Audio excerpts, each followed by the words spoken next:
En écoutant l'histoire qui va suivre, tu vas comprendre pourquoi on peut se sentir entravé de son trop grand potentiel.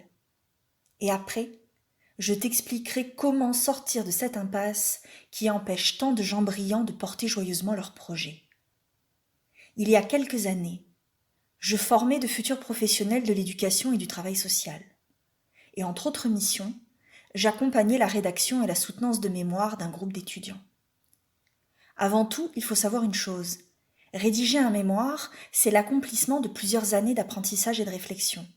Le moment où on doit mobiliser le meilleur de ses compétences pour créer quelque chose de singulier et le présenter fièrement à d'autres.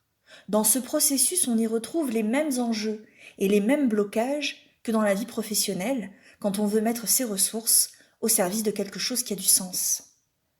Si toi aussi, tu as un beau projet à porter et des compétences rares, alors écoute bien, ça te concerne directement. Dans mon groupe d'étudiants se trouvait une jeune femme que nous appellerons Sophie. Dès le début de l'année, et tandis que les autres peinaient à analyser leur expérience de stage pour en tirer une problématique intéressante, elle avait déjà tout en tête des mois à l'avance. Elle nous parlait des situations qui méritaient d'être soulignées, des concepts utiles pour illustrer les enjeux qui s'y cachaient, des actions de terrain à mettre en place, absolument tout. Et c'était pertinent, intelligent, bien foutu, soutenu et illustré par des références de qualité. Bref, il ne lui restait plus qu'à formaliser tout ça sur un fichier texte et à le mettre en forme. Elle avait largement les moyens de terminer en avance et avec une bonne note. Et comme tu peux t'en douter, ça ne s'est pas du tout passé comme ça. Au fil des mois, et tandis que les autres étudiants avançaient concrètement dans la rédaction de leur mémoire, Sophie enchaînait les crises d'angoisse, n'écrivait pas une ligne de son mémoire, ni même des autres écrits attendus pour valider son diplôme. Au point que l'institution finit par penser qu'elle prenait sa formation par-dessus la jambe, que son incapacité à écrire était avant tout une excuse pour masquer sa fainéantise, et que tout ce cirque émotionnel pouvait bien relever d'une banale imposture. Certains parlaient même de la virer, par souci d'équité envers les autres étudiants qui, eux, respectaient les échéances de rédaction. Mais Sophie manifestait tant de souffrance et de tensions intérieures que l'équipe pédagogique plaida en sa faveur. On finit par lui laisser le bénéfice du doute, et elle a donc continué de venir à mes séances d'accompagnement le reste de l'année sans jamais rien écrire. Mais elle était là, et partageait avec le groupe sa honte devant son incapacité à écrire, son sentiment d'imposture, car elle aussi s'était posé la question, et puis des diplômes qu'elle avait déjà ratés dans les mêmes circonstances, du fait qu'elle envisageait de renoncer encore une fois et de poursuivre ses études ailleurs. Nous étions dans l'impasse la plus désespérante. Tout au long de l'année, j'avais cherché avec elle des pistes de réflexion, des concepts et des leviers pour débloquer la situation. En vain. J'avais le sentiment d'avoir joué toutes mes cartes. Et c'était donc à mon tour de me sentir impuissante. Arriva la dernière journée d'accompagnement de mémoire. La soutenance avait lieu dans 1 mois, et Sophie n'avait toujours rien écrit. Quand ce fut à son tour de parler, elle prononça une phrase qui a tout changé. Elle a dit « J'ai l'impression que ça pourrait être facile et que cette idée m'est insupportable, comme si je volais quelque chose. » Et quand j'ai entendu ça, j'ai enfin pu saisir un petit morceau de ce qui se passait. J'ai vu une fenêtre s'ouvrir vers un horizon possible, ce qu'elle nous disait de sa souffrance, au fil des mois, commençait enfin à signifier quelque chose. Les idées se formalisaient dans ma tête. Sophie serait-elle en train de parler de son pouvoir comme d'une injustice, un privilège qu'elle ne méritait pas? Ne serait-elle pas en train de s'interdire d'avoir des facilités et de se les faire payer atrocement cher en se mettant une fois de plus en situation d'échec, au point de s'exclure elle-même du groupe, de risquer sa place dans l'institution, mais aussi dans le corps de métier qu'elle voulait pourtant rejoindre. Quand j'ai posé ces hypothèses sur la table, le visage de Sophie s'est littéralement transformé. Il est passé de la crispation à la stupeur, puis de la stupeur au soulagement. Nous avons pris le temps de parler un long moment. Suite à cela, et dans les jours qui suivirent, elle a rédigé tous les écrits restés en suspens, a soutenu son mémoire dans la foulée et a obtenu son diplôme à la surprise générale. Si je te raconte cette histoire, c'est parce qu'elle est révélatrice d'un enjeu fondamental qui paralyse les gens doués, talentueux, très compétents, ou même à haut potentiel intellectuel. Et cet enjeu, c'est la relation inextricable qui existe entre la place et le pouvoir qu'on manifeste ou pas, depuis la place qu'on assume ou pas. Voilà précisément ce que j'aimerais te dire. On n'a de pouvoir que depuis sa place et on n'a de place qu'en assumant son pouvoir. Ces deux concepts qui s'animent en nous sont indissociables et quand on est en conflit avec l'un, cela nous empêche d'être vraiment à l'aise avec l'autre. C'est exactement ça, avoir un syndrome de l'imposteur.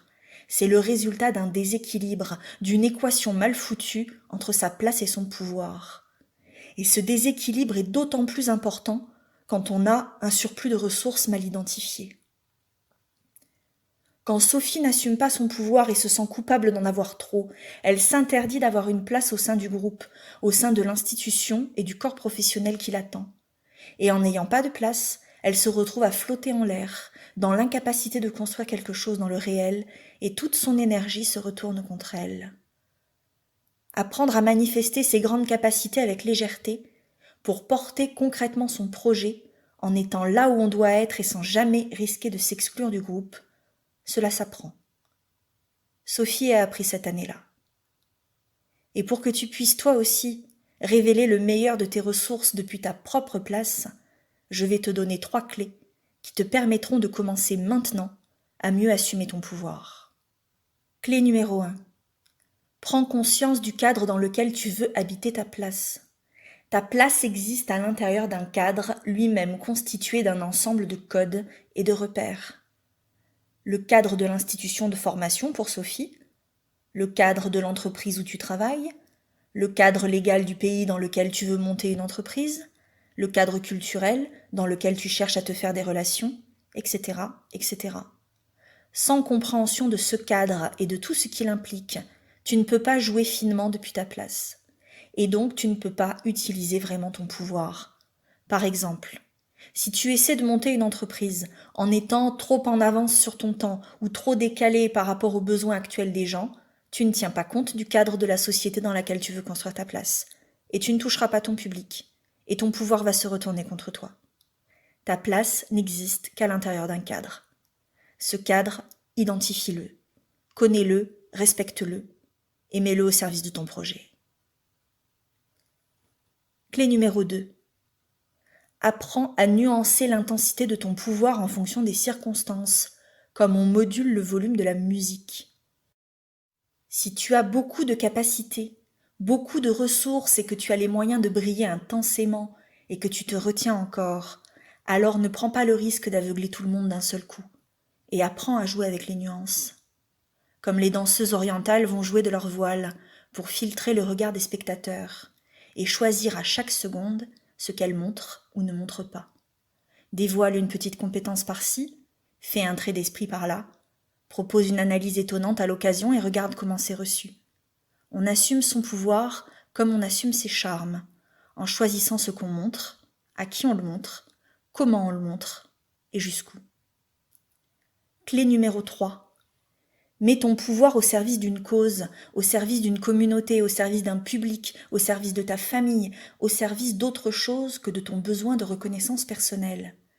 Quand on souffre d'un manque de légitimité, on a vite fait d'entrer dans une course à la performance dans l'optique d'obtenir des bravos et de se lustrer un peu l'image au passage. Mais c'est une quête sans fin, épuisante, vaine. Les honneurs et les compliments n'ont jamais suffi à apaiser un sentiment d'imposture. Au contraire, plus on en reçoit, et moins ils ont de goût. Le seul moyen de se sentir légitime sur la durée, c'est en assumant de l'intérieur le processus de construction d'un projet qui a du sens pour toi et pour la communauté dans laquelle tu veux exister. Si tu fais ça, tu pourras vraiment te nourrir des compliments que tu recevras et porter ton pouvoir dans la joie. Voilà. La différence fondamentale entre un pouvoir qui s'exprime avec fluidité et un pouvoir bloqué, c'est la place depuis laquelle on se sent légitime pour poser ses actes.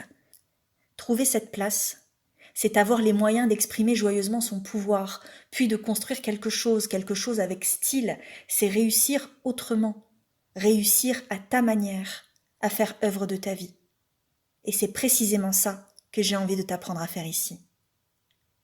Ton pouvoir est-il un fardeau, un feu grégeois qui te consume, cet illusoire Eldorado fruit de ton amertume? Porte-le donc comme un cadeau, dans tes cheveux la jolie plume, et sur ta lèvre le credo qui au fond de tes yeux s'allume.